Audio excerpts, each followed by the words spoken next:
Nate's standing, now I'm in the open guard. We're going to work on some leg lock transitions that I like from here. Two reasons. Number one, competition time coming up for a couple of you guys.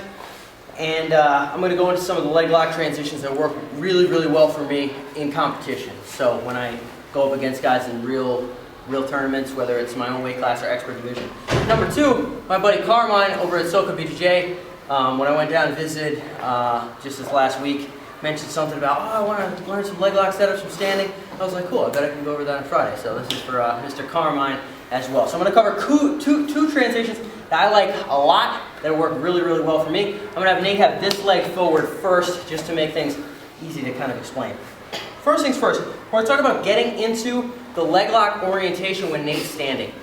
Essentially, I need to get to a position where my two thighs are pinching onto one of his thighs, with his knee coming out in the front.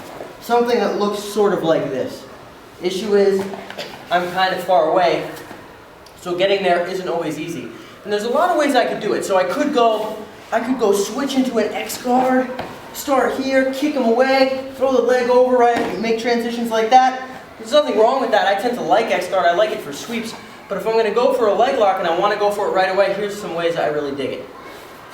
First things first, I'm going to hook my near side foot in front of Nate's. And at the same time, I'm going to grab behind his knee with my same side hand. 1 and 2. So I get this orientation. Now, I stick this leg through and I'm going to pull myself through with my feet. At the same time, I'm pulling his knee down.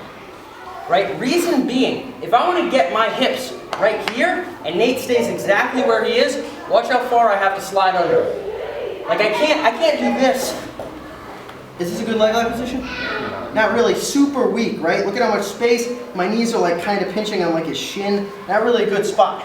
So I pull my hips to about where his foot is, and I have nothing. I need to pull my chest to where his foot is in order to get to a good leg lock position, if he stays exactly where he is. However, I use a car crash analogy where I like him to be coming into the leg lock as quickly as I'm coming into the leg lock. So instead of necessarily having to move my hips all the way to his thigh, or unreasonably try to move his thigh all the way to my hips, I try to make the half and half happen. So I'm going to pull Nate's knee this way. Here, I pull his knee in as I slide my hips under. So watch, I'm going to get my hips only about to the distance of his foot. Here. Now I'm in perfectly good position. Move the same distance, but when he's standing here, this is terrible. When he's here, oh, now I'm in perfect position. Foot tucked under the far leg. Alright, so I make him come to me as I come to him. I'm Tarzan swinging off that leg, and I'm bringing our mutual orientation to be something more conducive to me releasing the doves on him and making him tap me or yell out loud or something. So from here, 1, now I'm going to pull myself underneath him. At the same side, I cup with this outside leg. I pull his knee down. Snap my heel up. Immediately, I'm going to pivot both my knees this way and hook. And I go right in. So slow motion one more time. Here, pull, yoink. Real quick, if I'm moving around right here, I'm shuffling, snap right onto it. Fast as possible, getting that double hinging off that knee, pulling it down closer to me, all right? So we'll stand the other way just to the angle. So it's fine. This, again, will work either way, generally depending on his leg. So on the previous technique, I was going for my leg lock on his front leg, sliding under, capturing as much of his leg as possible, going directly into a leg lock. Not just pulling guard and then hoping maybe he steps somewhere where I can get it, but actively throwing myself into a position and pulling himself into an orientation where the leg lock happens. Now, we'll talk about doing the same thing with the inverted De La Riva stuff. So from here, if I'm here with Nate, we'll go over it like real slow, but the position is, I have my inside hook hooked up and around on Nate's thigh with my grip. Some guys like to have a grip on the bottom of the ankle here so I can play off. I can work this as a sweep game.